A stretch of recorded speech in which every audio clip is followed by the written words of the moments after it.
और सर मैंने अपना जो ग्रेजुएशन कंप्लीट किया है वो बीएचयू बनारस हिंदू यूनिवर्सिटी वाराणसी से करा है। सर उसमें भी गोल्ड मेडलिस्ट था मैं। एंड सर उसके बाद मैंने अपनी CA journey as a direct entry student start करी है। Oh, that's great. Direct entry में आप सिंगल डिजिट एआईआर है। अगर मैं सीए विद ग्रेजुएशन उठाऊंगा और अच्छे इंस्टीट्यूट से ग्रेजुएशन करना चाहूंगा क्योंकि रेगुलर होगी वो ग्रेजुएशन, रेगुलर कॉलेज जाना पड़ेगा, तो मैं दोनों चीज़ों से जस्टिस नहीं कर पाऊंगा, ना ही सीए से क्योंकि उसमें भी फिर मुझे टाइम देना पड़ता है, और फिर रेगुलर कॉलेज है तो रेगुलर कॉलेज में भी टाइम देना पड़ता है। यस सर, कॉलेज लाइफ जीने का भी मौका मिल गया क्योंकि सीए स्टूडेंट्स को खासकर वो नहीं मिलता है। नॉन ब्रांच सिटी है, ब्रांच भी नहीं है आईसीए का मेरी सिटी में। हाँ हाँ। जो एग्जाम सेंटर पड़ा था वो भी दूसरी सिटी में एग्जाम देने जाते हैं मेरी सिटी वाले सर। हम्म। सीए करते हैं बहुत गिने चुने लोग ही सीए करते हैं। तो जैसे कॉस्टिंग का सिलेबस खत्म, उसके बाद कितनी बार रिवीजन कर पाए थे? सर मेरा सिंपल फंडा था कि क्वांटिटी ऑफ रिविजन्स को नहीं देखना है, क्वालिटेटिव रिविजन्स करने हैं। क्योंकि क्वांटिटी अगर ज्यादा हो जाएगी, क्वालिटी के साथ नहीं होगा तो कोई उसका फायदा नहीं होगा, कोई रिजल्ट नहीं निकलेगा। तो मैक्सिमम 2 रिविजन्स थे।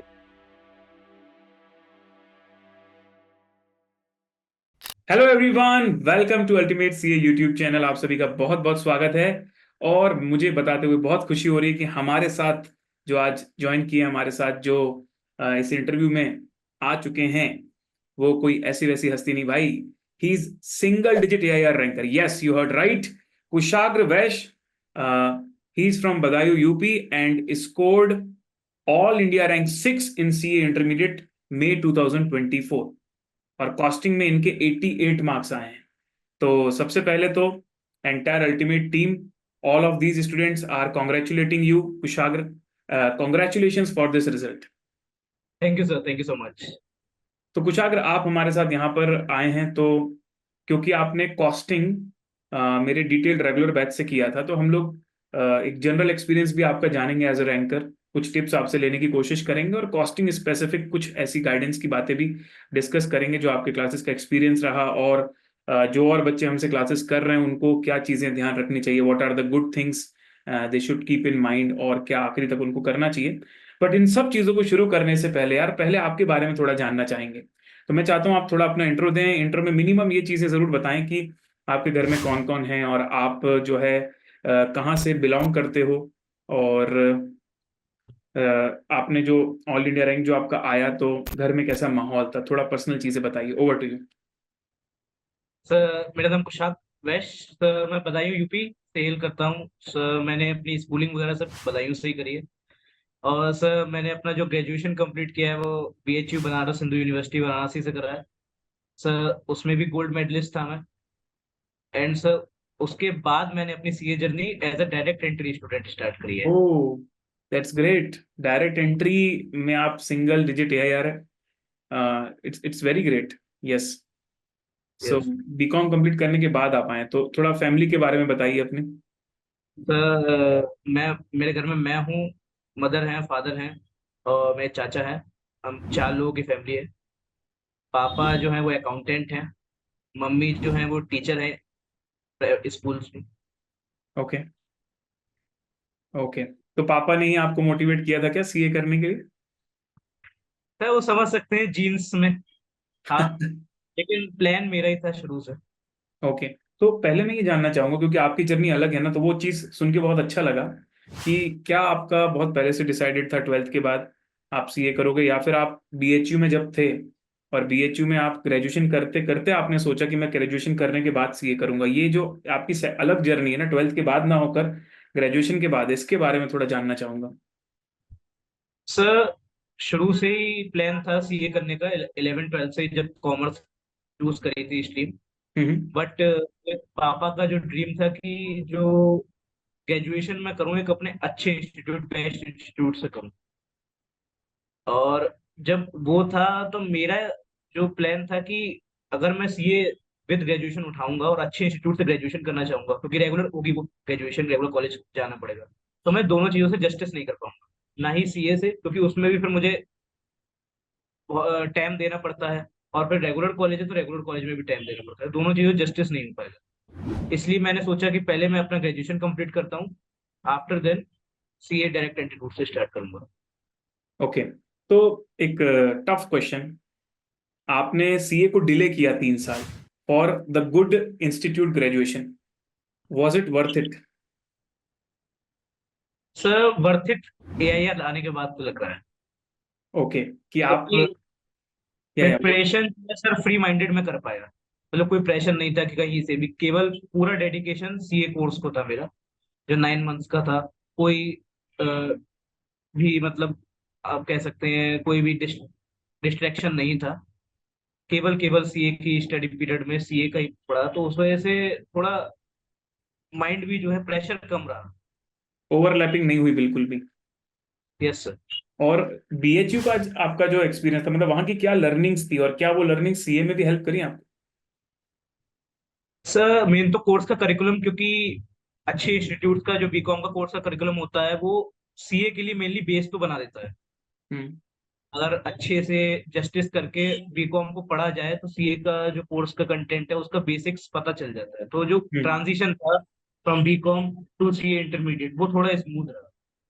हाँ, और जैसे हम लोग एज अ सीए स्टूडेंट जो प्रॉब्लम होती, जनरली कॉलेज अटेंड नहीं करते ना, तो एक्स्ट्रा करिकुलर एक्टिविटीज नहीं हो पाती, और पर्सनालिटी डेवलपमेंट में थोड़ा सा ऐसा लगता है कॉलेज किया होता तो थोड़ा और बेटर होता। तो क्या आप अच्छे इंस्टीट्यूट से कॉलेज करके आए हैं, तो उन चीज़ों में आपको वैल्यू एड ऑन हुआ है कॉलेज में? यस सर, कॉलेज लाइफ जीने का भी मौका मिल गया, क्योंकि सीए स्टूडेंट्स को खासकर वो नहीं मिलता है। तो सर्कल भी आपका अच्छा बना होगा, फ्रेंड सर्कल, आपने फन भी किया होगा और नई यस चीजें सर। सीखी भी होंगी। जी। दैट्स और ग्रेट। सर सिटी से अपनी एक दूसरी सिटी में बाहर जाके रहने का एक एक्सपीरियंस पहले ही मिल गया, वरना ज्यादातर आर्टिकलशिप में जाके मिलता है वो। मुझे पहले ही एक्सपीरियंस हो चुका वो। तो आप बदायूं से हैं, लेकिन आप आई थिंक बीएचयू, ये कहाँ, इलाहाबाद में है? हाँ, वाराणसी। बनारसी बनारसी। वाराणसी में है, तो आपने वाराणसी भी रह लिया आपने 3 साल हॉस्टल्स में, तो यस वो लाइफ एंजॉय करिए, बहुत सही बात है। तो इस पॉइंट को अपन यहाँ क्लोज करेंगे इस बात से कि अगर मेरे पास कोई बच्चा आता है जो ये पूछता है ट्वेल्थ के बाद कि सर मेरे ट्वेल्थ में सीयूईटी में बहुत अच्छे मार्क्स आए, I am getting a very good college like DU और BHU, so what should be my suggestion? अगर आप भी एज अ बिग ब्रदर उसको क्या सजेस्ट करोगे कि पहले तुझे कॉलेज करना चाहिए अच्छा, या फिर अच्छा कॉलेज ना लेते हुए सीधे सीए कर लेना चाहिए? सर, डिपेंड करता है इंडिविजुअल पे।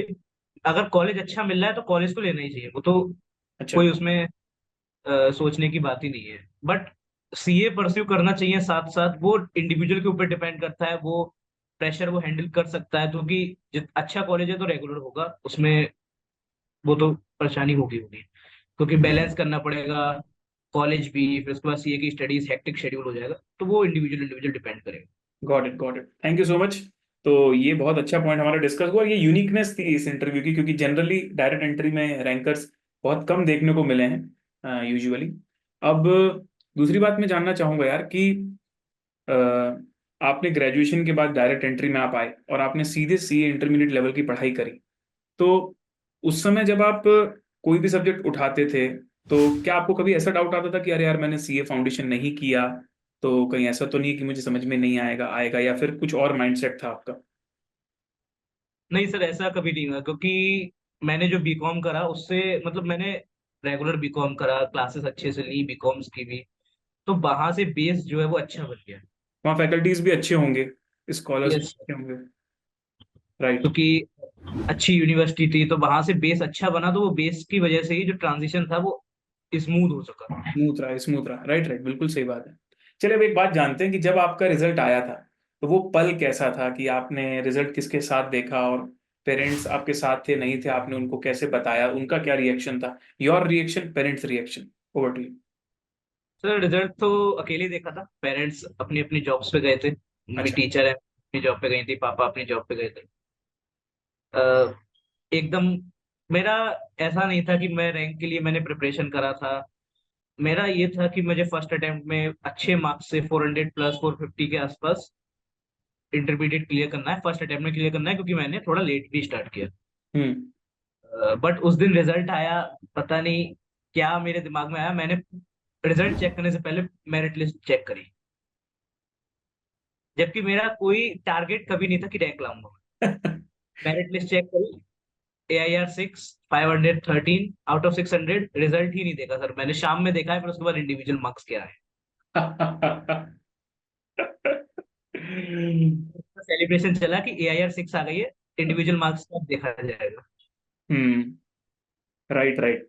तो आप जिस जगह से हो, I think it's not a very big place, तो बच्चे सीए तो करते होंगे बट स्टिल इतनी बड़ी अचीवमेंट वहाँ शायद पहले ना आई हो।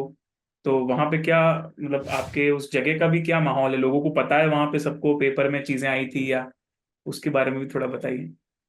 जी सर, वो तो था ही, मतलब नॉन ब्रांच सिटी है, ब्रांच भी नहीं है ICI का मेरी सिटी में। हाँ हाँ। जो एग्जाम सेंटर पड़ा था वो भी दूसरी सिटी में एग्जाम देने जाते हैं मेरी सिटी वाले सर।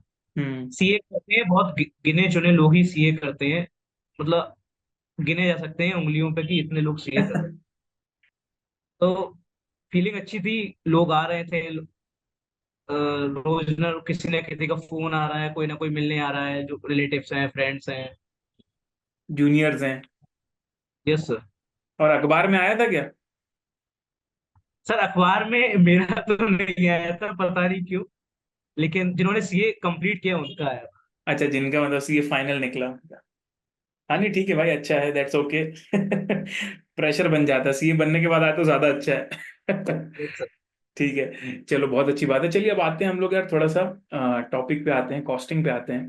तो पहले तो मैं बच्चों को क्लैरिफाई कर दूं, क्योंकि बच्चों में भी ये कंफ्यूजन रहेगा कि सर कुशाग्र तो दूसरी एकेडमी में हमको दिखे थे एज ए रैंकर, तो आप कैसे क्लेम कर रहे हो कि आपसे कॉस्टिंग पढ़े? तो मैं बच्चों आप लोगों को बता दूं, I was also educator of an academy, और वहां पर व्हेन आई एग्जिटेड, तो कॉस्टिंग का जो मेरा कोर्स था वो वहां पर स्टिल बच्चे पढ़ सकते थे, देख सकते थे। तो मेरे निकलने के बावजूद भी कुशाग्र ने वहां जो मेरा बैच था, जो मैंने लेटेस्ट लिया था, उसी बैच से अपनी प्रिपरेशन कंप्लीट करी। तो कुशाग्र जब मैं लाइव ले रहा था उस समय आप थे, आपने रिकॉर्डेड देखा था पूरा? सर रिकॉर्डेड देखा था, लाइव कोई उस समय मेरा बीकॉम चल रहा था जब आपने लाइव लिया था, November 23 की बैच से मैंने रिकॉर्डेड पूरा किया था ओके, तो बाद मैंने में। जो November 23 का इंटर का बैच लिया उसके लिए May 24 से कुशाग्र ने तैयारी करी थी, और वहां से उस चीज को कंप्लीट किया था। तो क्या आपने पूरा कॉस्टिंग का सब्जेक्ट मेरे लेक्चर से ही देखा था फ्रॉम यस स्क्रैच? सर पूरा। अच्छा, तो आप यस सर। थोड़ा, तो थोड़ा सा मुझे आप बताएंगे कि आपको वो एक्सपीरियंस कैसा लगा बैच का, कॉस्टिंग ओवरऑल आपकी अंडरस्टैंडिंग कैसी रही, और एग्जाम के पहले आपको कॉस्टिंग को लेके आपका क्या पॉइंट ऑफ व्यू था कि ये सब्जेक्ट कैसा है आपके लिए?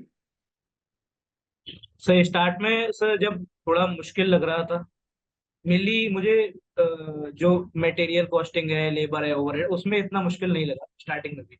मेरा जब वो 3 main chapters standard, budgeting, marginal जब आए, तब थोड़ा मुश्किल लगा था कॉस्टिंग।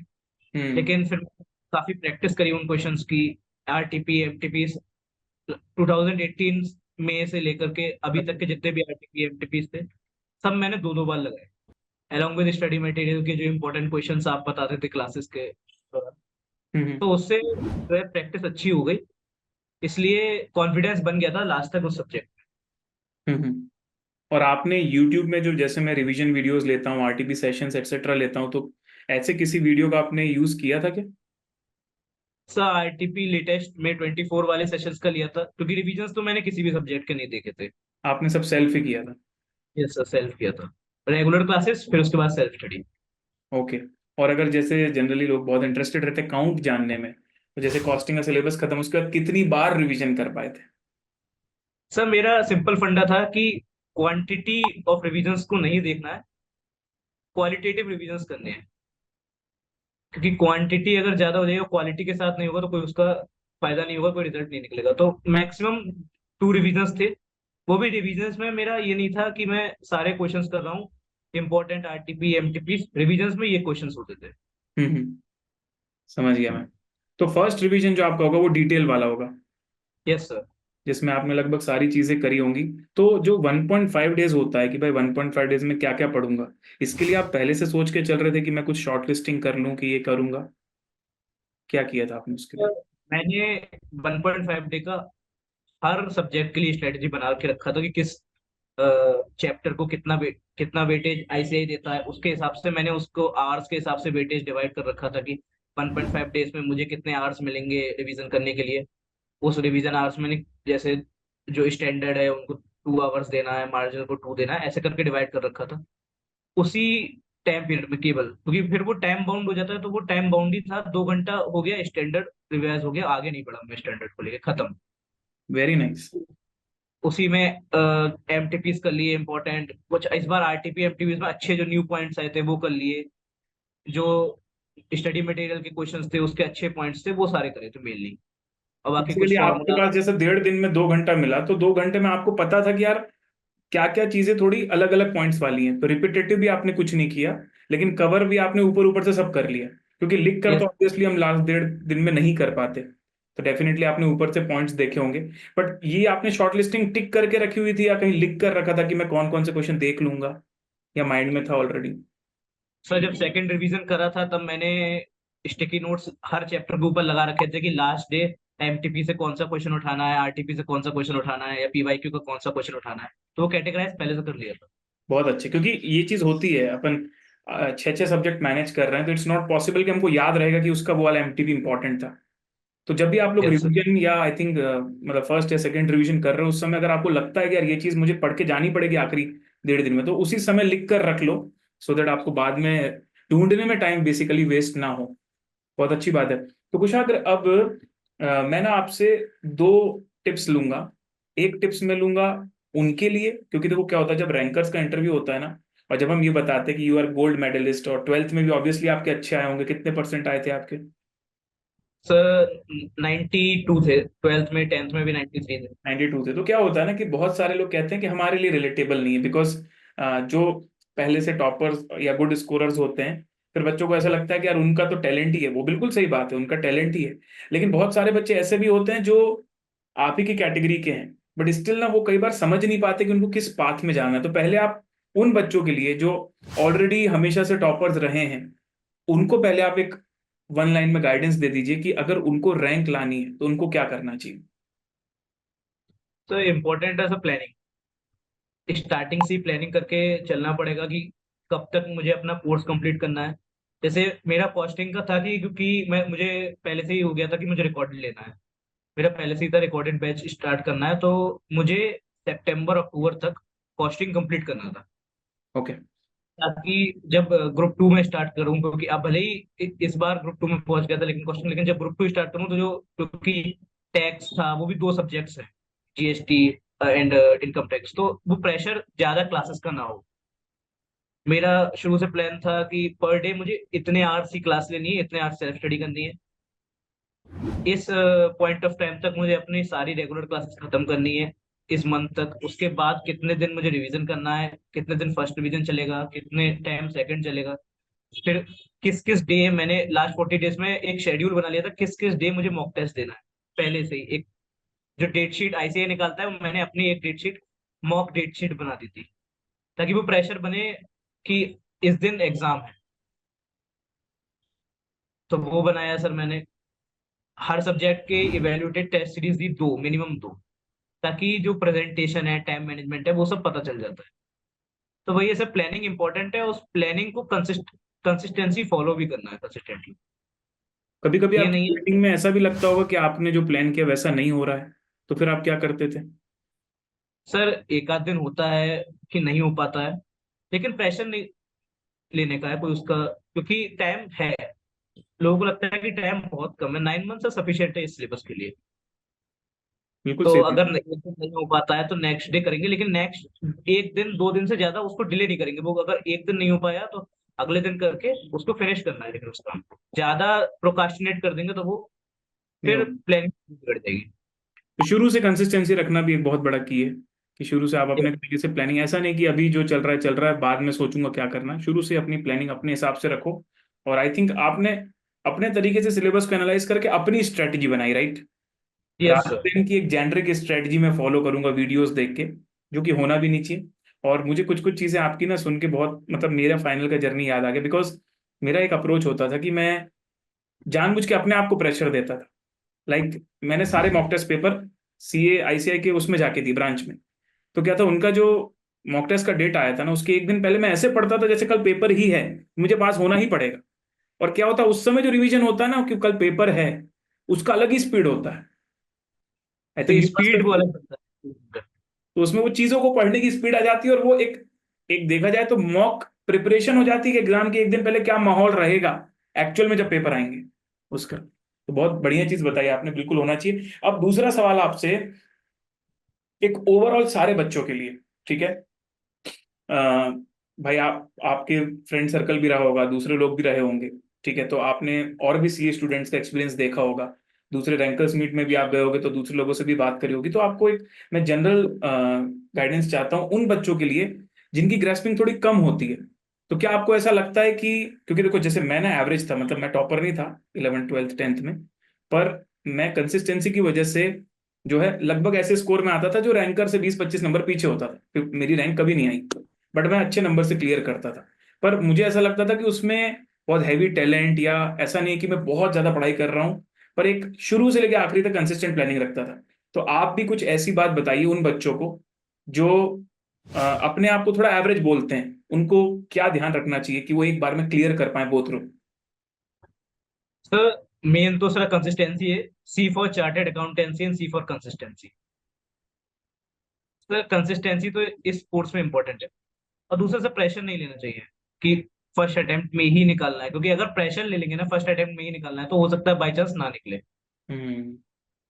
बिना किसी प्रेशर के हल्के हल्के हल्के हल्के जिस जो आपकी कैपेसिटी है, उस जो आपका ग्रेस्पिंग कैपेसिटी है उसके बेसिस पर रोज पढ़ाई करनी चाहिए, लेकिन कंसिस्टेंसी मेंटेन करके करनी चाहिए। कंसिस्टेंसी रहेगी तो वो अपने आप रिजल्ट्स आएंगे।